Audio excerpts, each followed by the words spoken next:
We know now that in the early years of the 20th century, this world is being watched closely by intelligences greater than man, greater than man, greater than man. Hey aliens, welcome back to my weirdness. It's me, your boy Jane here with my first ever hub video. Okay, first things foremost, I hope you all noticed I have a new theme song, which was expertly crafted by a longtime friend of mine, hardcore supporter, a true ride or die, my buddy Zane. You can follow Zane and check out his other awesome beats and everything. My man's got work going on, okay? You can check him out at sizw, the dude, 2 Z's. On Instagram, SoundCloud, Facebook, whatever, he's there and he's putting together great shit. And I'm so happy to finally have like my own theme song. Not many influencers can say that, guys. I wanted to make a video that not only let my community and supporters and friends and family know what I've been up to, but also to give kind of a bit of an intro to the people that don't know me for who I am. And maybe this is the first video, unfortunately, that they're watching of mine first. So I went on Instagram and I asked my followers for questions, you know, ask me whatever you want, I'll answer them in this video. Also, if you stick through to the end, I will be revealing the contents of the giveaway bag. So I got asked a lot of similar questions, mainly just about me. So I'm kind of just gonna try to go on a quick diatribe, David Copperfield style, before I go into the other individual questions. Just a little bit about me. My human host was born in the late 80s, in the middle of July, what seemed to be the hottest summer ever. I learned a lot from people at a very early age, just watching them. I grew up watching Junkie Score and Fistfight on the Corner, best friends dying, both randomly and suddenly, with sirens always audible in the background cityscape. I grew up with 2 parents that were both very frequently in and out of my life, both junkies, both abusive, mentally and physically, but they taught me a lot. And I've spent the last 15 years or so of my life trying to unlearn all of it. My dad left when I was really young, yada yada, we moved around a lot. I ended up getting a few new dads and a whole bunch of new brothers and sisters whom I helped raise, and I love them very much and they are very dear to me, and I would kill humans for any one of them. But anyway, life was pretty weird and very blunt from very early on. So somewhere along the line, I got stuck in a daydream. That's what I was told growing up. I was always obsessed with weird things, dead things, art, music, science fiction, and the color black. I grew up in a world no larger than my bedroom, staying up playing PlayStation 1 games like Legacy of Kain and Tomb Raider and Legend of Dragoon till 5 in the morning when I had to go to school the next day, listening to bands like Manson, AFI, David Bowie, The Roots,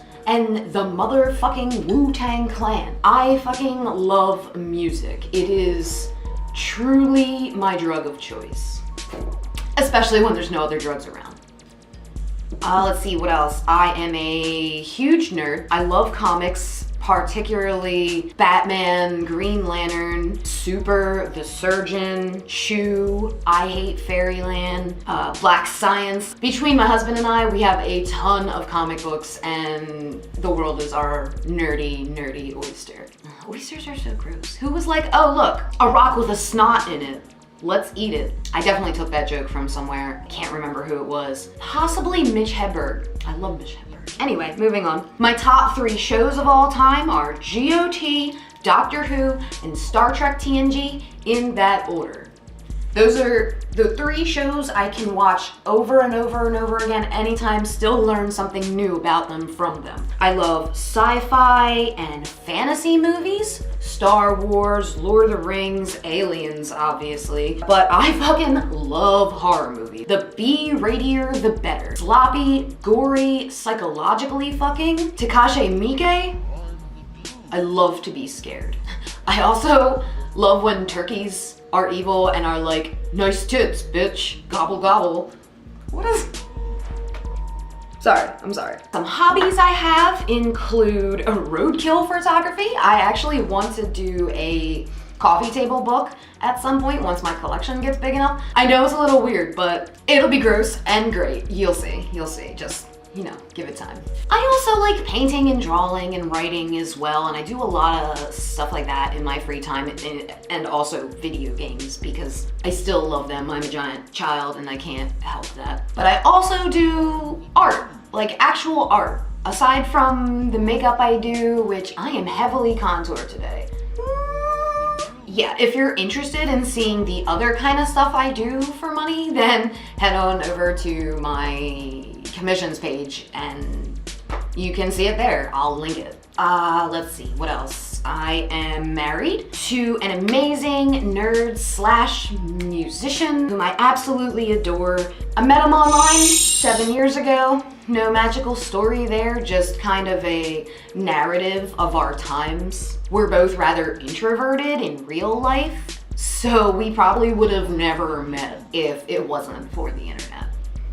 We have our own home. He works full time, managing a storage facility. He's good and he's funny and he's empathic and he's all the things that I am not. Like, he's got the voice of an angel and he's so good to me and can carry a decent fucking conversation, which in this day and age, I'd have a hard time finding a decent conversation that isn't about politics or feminism or currency exchange in Taiwan. I don't know. He treats me like a queen. He's always been supportive of me and tirelessly optimistic about my goals and my hopes and my dreams, even when I'm not.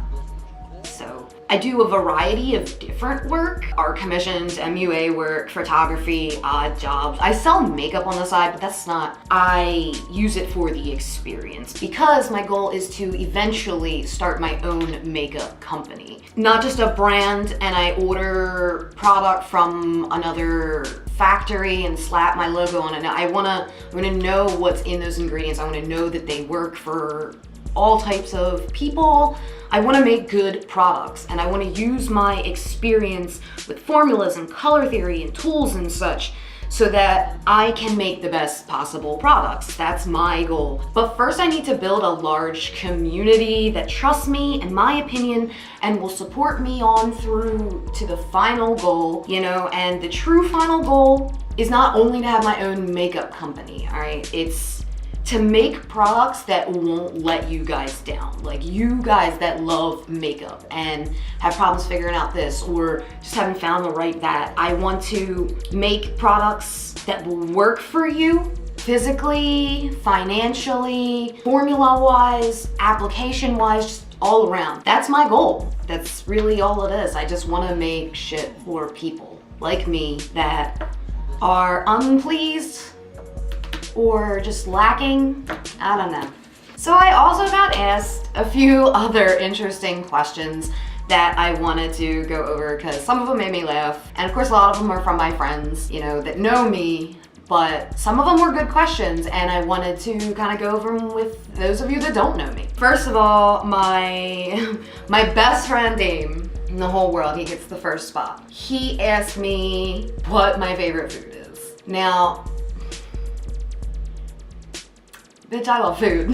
I am a monster. I demolish food. And there's so many types of food I like. I love cooking and I love going to weird food marts and just like buying all kinds of weird shit and then figuring out what to do with it later. You know, I love food, but I guess if I had to pick one, just one that I could not live without, it would probably be pizza. And I know that's very basic of me, but pizza is this planet's greatest invention, honestly. by far. So Cal, another friend of mine on Instagram, whom I love, and you should check her out, Maid of Horror Beauty on Instagram. She's great and does great looks, and she's awesome. She asked me what inspires me to do makeup. How did I get started and such? So back when I said I learned things from my parents, the one thing I took from my mother, and I think inspired me from this one tiny event in my life, inspired it from there on. I remember being younger, like I was younger than 15, and she was taking me to a concert, you know, and she was putting her makeup on in the car. And I watched her apply a pencil kohl eyeliner, you know, with one hand. That to me then was crazy. It blew my mind watching her just doop and a few quick swipes. And I was like, wow. And I saw the difference it made in her face. My mother was no ugly hoe. I mean, later in life, the drugs eventually took their toll, but she knew a couple things about makeup. Unfortunately, one of them was that I was not allowed to wear it. I was not allowed to paint my nails any colors that weren't neutral. Makeup was no. I had to sneak makeup, like putting makeup on after I left to go to school, and it was terrible. It was just like black eyeliner, panda face. Oh my God, I didn't know what I was doing. And later on in high school, I started doing my friends' makeup, you know, like painting their nails in class. We probably should have been learning about math or whatever, and doing makeup in the bathrooms. After high school, I got a couple gigs like doing prom makeup and everything. And really, I always loved art and drawing, and I saw makeup as color pencils and charcoals and creams for your body, and your skin is a canvas. And you know, I became obsessed with it. You know, body painting, which I don't get to do too much, and I wish I could do more of it. Glamour, beauty makeup, you know, alt and avant-garde stuff I love to do. I've always been obsessed with. Would look through beauty magazines for the different looks, you know. SFX makeup is what I love. I love making like an eyeball go out, or you know, splitting a lip, or I don't know, making bones pop out. I don't get to do that kind of stuff enough, and it's my favorite to do because it's just gross, and it's like me, it's gross, so I love it. So really, I guess it was between that one instance of my mother who never let me wear makeup as long as I lived in her house, and all the horror movies I've watched with all the crazy makeup and all the special effects, you know, appliques and everything on Star Trek and everything. That's what did it really, and it's fun to do, you know what I mean? It's the most complicated and challenging type of art, I think, because it's on a moving 3D canvas that has to get up and piss every once in a while. Yeah, I guess that's it really. And I just like doing it. It's fun. It's fun for me. I got another question from Portland. My friend Brandon asked, what did you look like before your dreads? Get ready.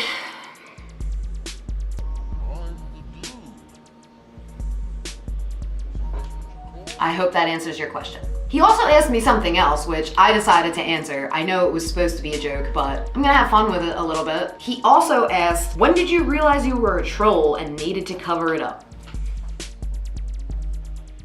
Look at me. I am a fucking king.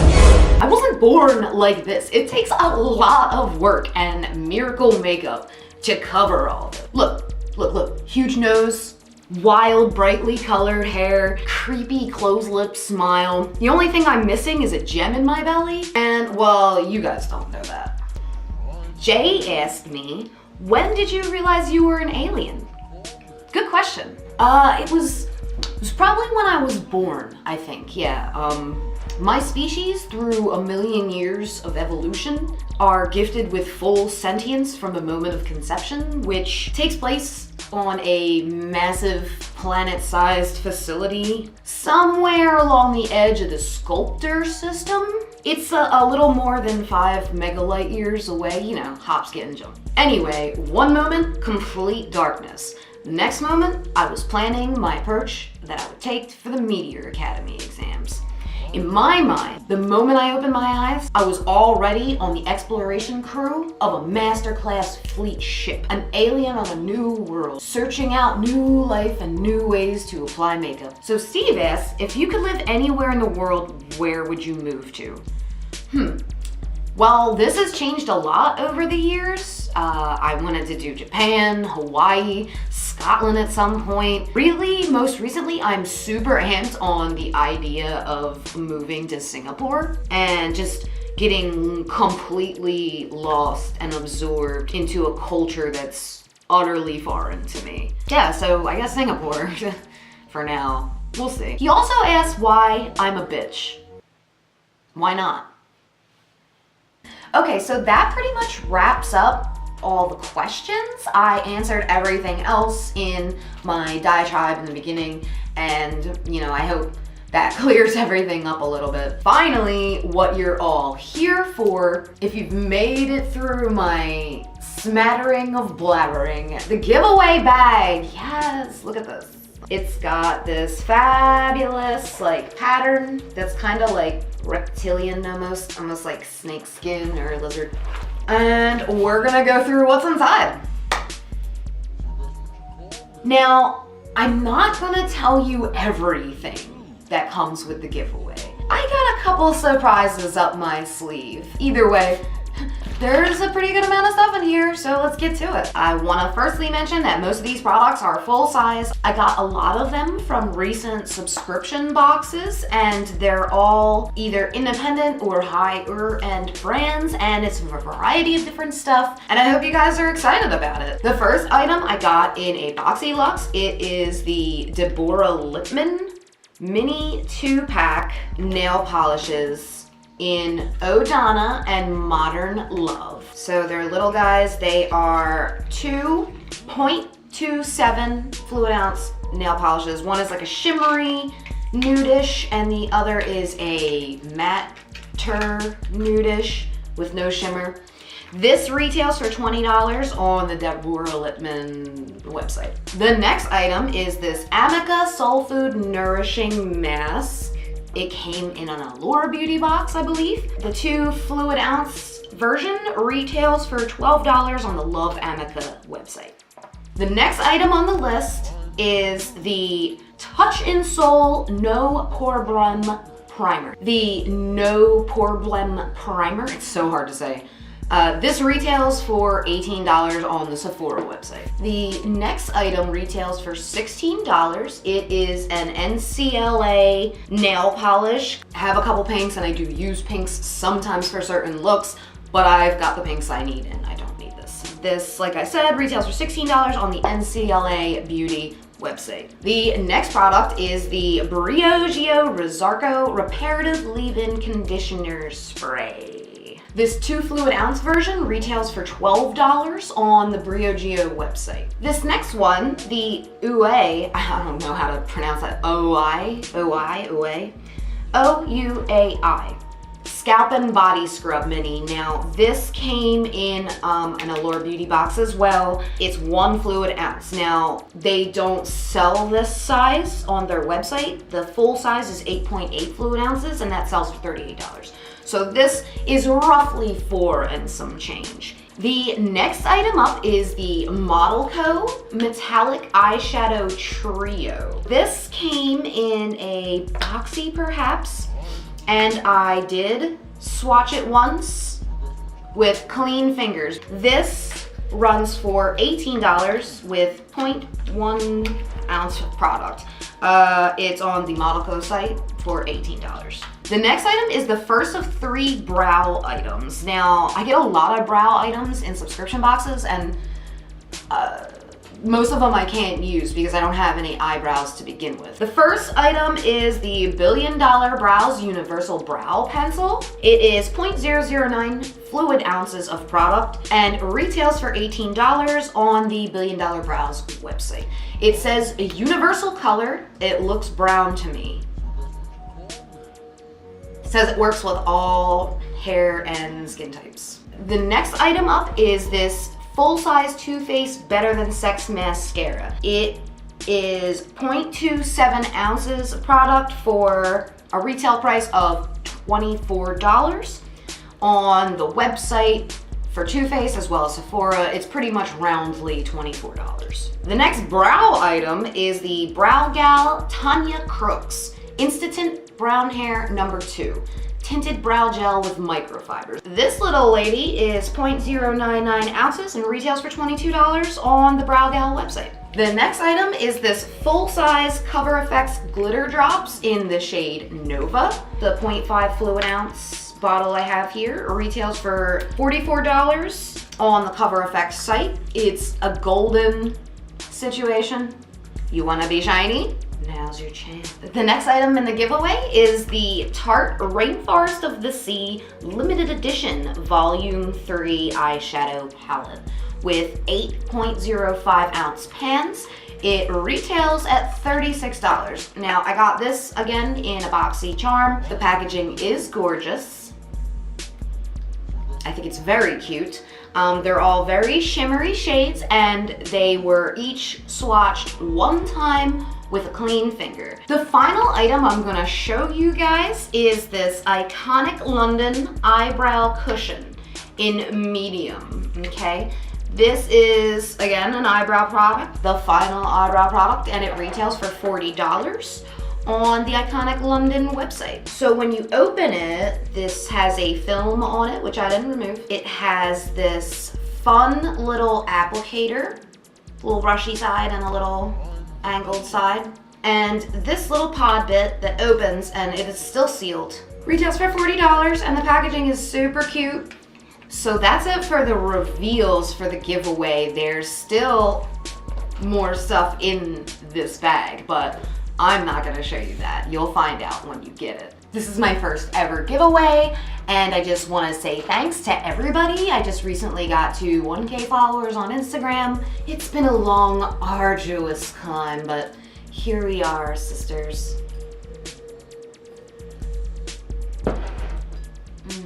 So there you have it, my very first hub/giveaway video. I was kind of nervous about it. I've never done one like this. It was definitely different because I just talked through it. It's just me talking, and I'm not used to not being interrupted after a minute or two. All my friends are dudes outside of this. So I just want to thank everybody for sticking through and watching, and I hope you loved this video because I really love you guys. I wouldn't be able to do any of this if it weren't for you. You guys have been supporting me and, you know, just making me feel better about my decisions in general, and that is a big deal for me. It was a lot to share, and I hope I didn't bore you guys. So if you're on social media and you decided you want to get to know me, I am literally at Jane the Alien on all of them. And if you really liked this video, hit this little alien head over here, like, subscribe, and hit the bell button so that you never miss another episode again. I do all kinds of shit. I don't just blob makeup on my face. Although it does seem like that's what I do, because girl, I was heavy-handed today with the contour, like this dark ass highlight. Whatever. Anyway, until next time, stay weird, aliens. I love you. Greater than man.